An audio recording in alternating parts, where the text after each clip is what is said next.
Dans cette vidéo, on va parler du tout nouveau modèle de ChatGPT. Il y a quelques temps en arrière, ChatGPT avait sorti la version 4.0 qui était remarquable. Elle a passé beaucoup de tests, elle était première dans plein de tests et franchement, elle est très très puissante. Mais on voit qu'il y a deux nouveaux modèles qui se sont rajoutés. Le 0.1 Preview, utilisation du raisonnement. On parle de raisonnement, de réflexion, on va revenir là-dessus. Et puis la version O1 Mini. Donc moi, généralement, quand il y a un nouveau modèle, je vais directement regarder l'annonce sur OpenAI. Et donc, on peut voir ici la page de l'annonce. Et première surprise, on voit que les réponses sont limitées. 50 par semaine pour le modèle Preview par semaine et 50 par jour pour le modèle Midi. Donc, généralement, au bout d'un moment, ces limitations vont sauter, mais il faut savoir que c'est intéressant. J'ai fait pas mal de tests sans vraiment trop lire ce que c'était. Et puis, d'autres fois, j'étais un peu étonné, pas déçu par la réponse, mais étonné en me disant, tiens, j'ai posé le même prompt et sur ChatGPT 4o, la réponse était des fois meilleure. En fait, je me suis rendu compte que ce modèle-là, il ne serait pas forcément pour tout le monde. D'ailleurs, on le dit, c'est marqué ici, donc pour qui il est, pour tous ceux qui ont besoin de répondre à des choses complexes, qui vont demander du raisonnement. Notamment pour la science, le code, les mathématiques et des choses du même style.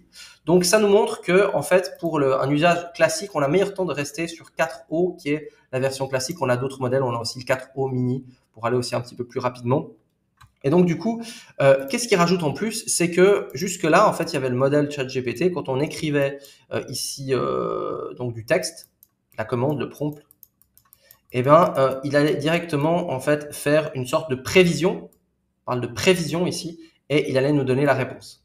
Là, en fait, il se passe la même chose. Il y a le texte ici, mais ici, il y a une phase, on va dire, raisonnement ou réflexion.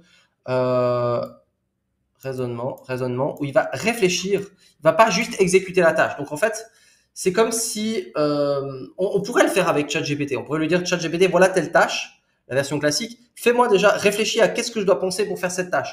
Ah, ok, il y a ça, ça, ça, ça, ça. Ok, en fonction de ce que tu m'as dit. Donc, par exemple, je sais pas moi, pour rédiger un script de vidéo. Donc, quelles sont les étapes? Eh bien, il faut penser à ci, il faut penser à ça, il faut penser à ça, il faut penser à ça. Et après, sur chaque étape, on peut faire un prompt.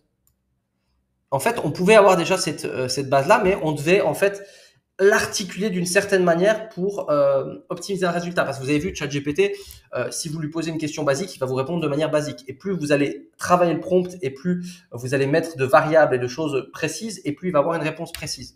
Et donc, la première chose à faire quand on veut avoir un résultat précis, c'est généralement de réfléchir au prompt. Et pour réfléchir au prompt, il y a forcément un raisonnement derrière. Donc là, il passe par la case raisonnement, et après, il nous donne, là c'est le résultat, là, après il nous donne le résultat. Donc en fait c'est une case en plus et donc on va regarder, c'est assez intéressant. On va lui demander agis comme si tu étais un wedding planner, un organisateur de mariage. Je dois organiser mon mariage en mai 2026, c'est vrai en plus, en Algarve. Donne-moi le plan, les différentes étapes et ce à quoi je dois faire. Attention. Ok. Et là, regardez ce que on va balancer le truc et vous allez voir qu'il va rentrer dans une phase de réflexion qui va être plus ou moins longue en fonction de la tâche qu'on va lui demander. Planification de mariage. Ok. Établir les bases. Donc là, on voit, il cherche. Et en fait, derrière, il prépare plusieurs prompts. Et sélection, préparation des tenues. Donc tout ça, il pourrait le faire en une seconde avec ChatGPT 4o, mais le fait, voilà. Donc là, il me sort tout ça.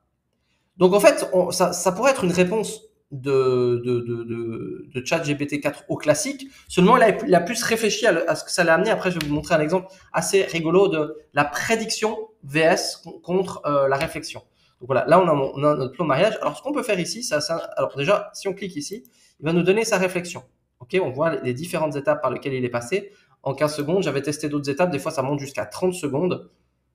Et bon, déjà, il me dit félicitations, merci. Donc là, on a déjà un truc assez intéressant et on peut lui donner évidemment des contraintes en plus. Donc, ChatGPT Preview va être intéressant pour tout ce qui va être de la planification. Pas forcément du brainstorming. En plus, il prend plus de temps pour répondre. Et jusque-là, il est limité. Et vous l'avez peut-être vu, mais ici, on ne peut pas mettre de fichier. Alors que si on passe sur la version normal, 4o, on peut mettre des fichiers. Donc ça, c'est aussi une différence. Si on veut voir la réponse que ça va donner sur un autre modèle, ici, on a une petite fonctionnalité où on peut demander la même chose avec la version.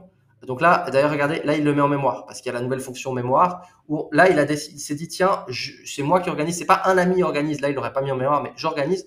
Donc, du coup, eh bien, l'utilisateur doit organiser son mariage. Donc, il sait à partir de maintenant, quand je vais lui parler, ChatGPT, que je vais me marier en Algarve en 2026. Évidemment, on peut gérer la mémoire, mais j'en ferai une autre vidéo sur le sujet. Il n'y a pas énormément de dire, pas énormément de choses à dire dessus. Quand on clique ici, on va voir en fait toutes les mémoires qu'il a mis.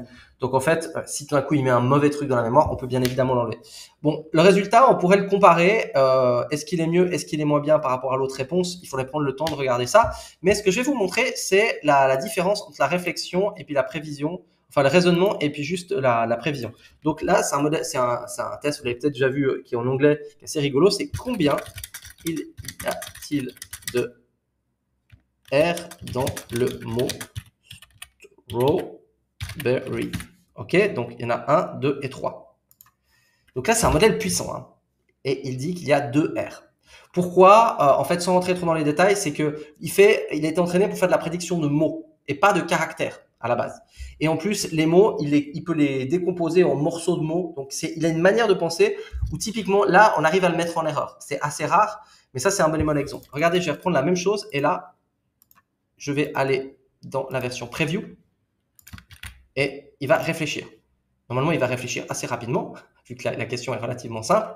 Normalement, il ne devrait pas mettre 30 secondes, mais voilà, il a 3 R. Donc, on voit pourquoi. Parce que derrière, il y a une réflexion et il a donc réfléchi, analysé. Il n'a pas juste fait de la prédiction de mots. Et donc, c'est un exemple pour vous montrer que il pense, en gros, il agit d'une manière différente et ça peut avoir un impact qui est relativement grand. Il faut savoir aussi que la version 0.1 preview est entraînée jusqu'à fin 2023. Donc, tout ce qui est pour les informations 2024, il ne l'a pas encore. Donc, il y a des avantages, il y a des inconvénients. Moi, personnellement, dans la plupart des trucs, je vais rester en 4O, mais c'est intéressant de voir que cette phase de réflexion, quand elle va être, je pense, encore approfondie et améliorée, ça va nous permettre de gérer des tâches beaucoup plus complexes et avec plus de précision et peut-être en prenant en compte des choses qu'on n'aurait pas pensé à la base dans le prompt de base. Donc, encore une fois, je pense que la qualité du prompt de la version 0.1 de preview va être utile. Je vais justement tester ça encore plus en profondeur. On est encore au début. En fonction de ça, bien évidemment, je ferai d'autres vidéos sur le sujet. D'ailleurs, si vous voulez voir des vidéos sur comment utiliser concrètement les IA dans votre vie ou dans le business, n'hésitez pas à vous abonner et à voir les autres vidéos. Et petit rappel, ce dimanche 29 septembre, je ne sais pas quand vous regardez la vidéo, à 20h, je donne une conférence qui va vous montrer comment utiliser une fonctionnalité particulière de Google plus de l'intelligence artificielle pour générer un complément de revenus avec ça. C'est quelque chose qui est assez intéressant parce que c'est une fonctionnalité qu'on a tous utilisée, mais elle est sortie de son contexte par rapport à ça. Le lien pour s'inscrire à cette conférence offerte est dans la description et je vous dis à bientôt pour une prochaine vidéo. Bye bye.